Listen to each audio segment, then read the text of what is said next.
गले में खुद डाल लिया था, उसे और मजबूत कर लिया।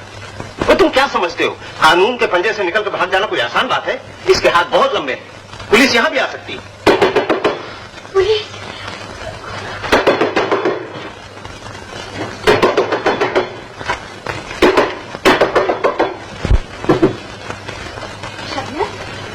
जगमान भैया अभी भी पुलिस कुमार को ढूंढते हुए मेरे घर आए थे।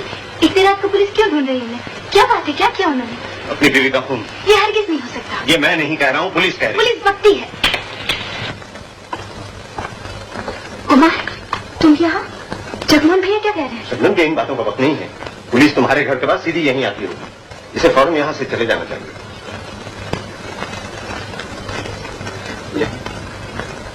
लेकिन मैं कहाँ जाऊँ?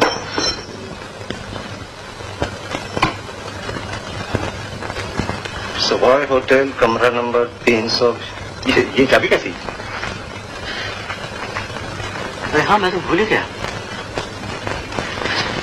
रात जब तुम्हें मैं घर से फोन कर रहा था तो ये चाबी मुझे बरामदे में पड़ी हुई मिली।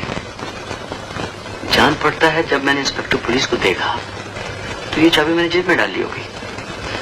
उसके बाद ध्यान से निकल गई। ये चाबी यकीनन उस आदमी की जेब से गिरी है जो तुम्हारे घर में चोरी करने आया।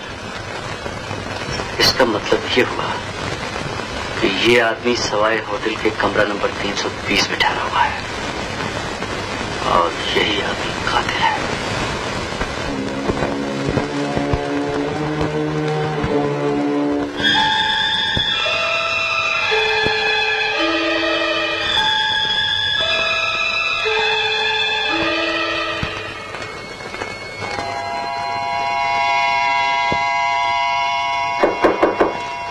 जूता रख दिया साहब।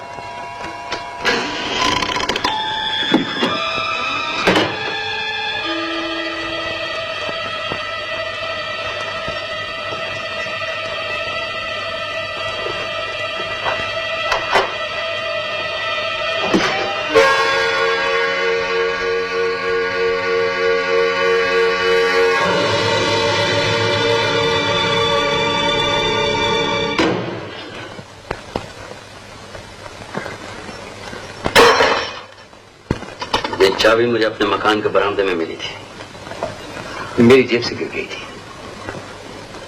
तो तुम ही वो आदमी जो चोरी से मेरे घर में आए थे। क्यों? मुझे कुछ कागजात की जरूरत थी जिन्हें तुमने ताला तोड़कर निकाल लिया। इसका मतलब है तुम मेरी बीवी को जानते थे बहुत अच्छी तरह। उस रोज मेरी बीवी के नाम चिट्ठी भी तुमने लिखी थी।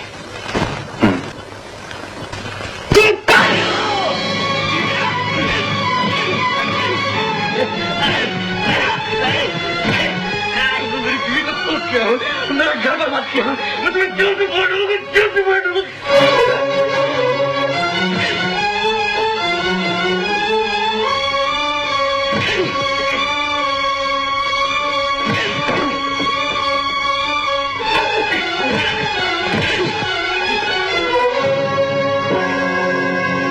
चुपचाप मेरे साथ पुलिस स्टेशन चले चलो, वरना। पुलिस स्टेशन तो मुझे ले जाना चाहिए तुम्हें। वो दाढ़ी वाले आदमी तुम हो जिसकी पुलिस को तलाश है। मगर मैं तुम्हें पुलिस स्टेशन नहीं ले जाऊंगा। मैं जानता हूं कि तुम कातिल नहीं हो। हाँ, कातिल मैं नहीं, कातिल तुम हो। कातिल मैं भी नहीं हूं। तो फिर तुम कौन हो? तुम्हारी बीवी का पहला पति।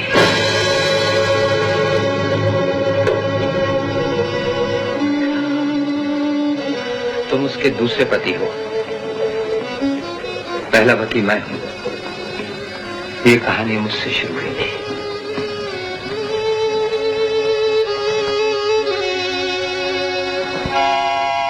आज इस कहानी के से पर्दा उठाता हूं।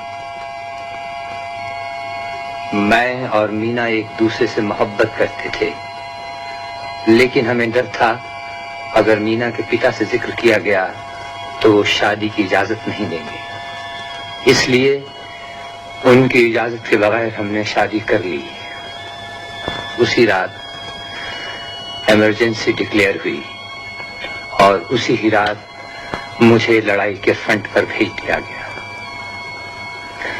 उसके कुछ ही दिन बाद मैं लड़ाई में जख्मी हुआ और गिरफ्तार कर लिया गया। लेकिन मेरे बारे में ये खबर उड़ी कि मैं लड़ाई के महाज पर मारा गया। वक्त गुजरता गया, मैं दुश्मन की कैद से रिहा हुआ। वहां से छूटने के बाद मैं सीधा बंबई पहुंचा, सवाए होटल में ठहरा। मुझे अच्छी तरह याद है, उस रोज नए साल की रात थी। होटल में खूब जश्न हो रहा था, मगर मेरा दिल बंबई में नहीं था, दार्जिलिंग में था। मैं जल्द से जल्द मीना से मिलना चाहता था।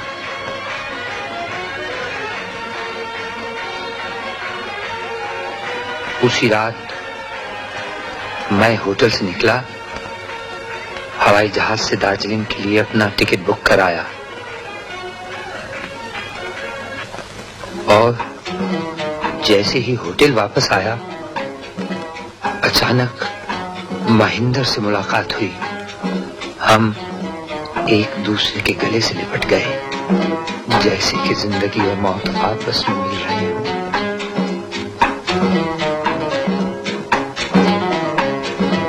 महेंद्र को मैं अपने कमरे में ले गया। अरे महेंद्र, अच्छा हुआ यार तुम मिल गए। ईमान से फ्रंट पे तो गोलियों की आवाज सुन के कान पक गए वैसे यार। अच्छा भैया, कोई इस दुनिया के इस हिस्से कोई नई ताजी खबर सुनाओ मैं। अच्छा, तो तुम्हें एक खौफनाक खबर सुनाए। आज हम इस होटल में मीना जी से मिले। मीना को मिलना कोई खौफनाक खबर है?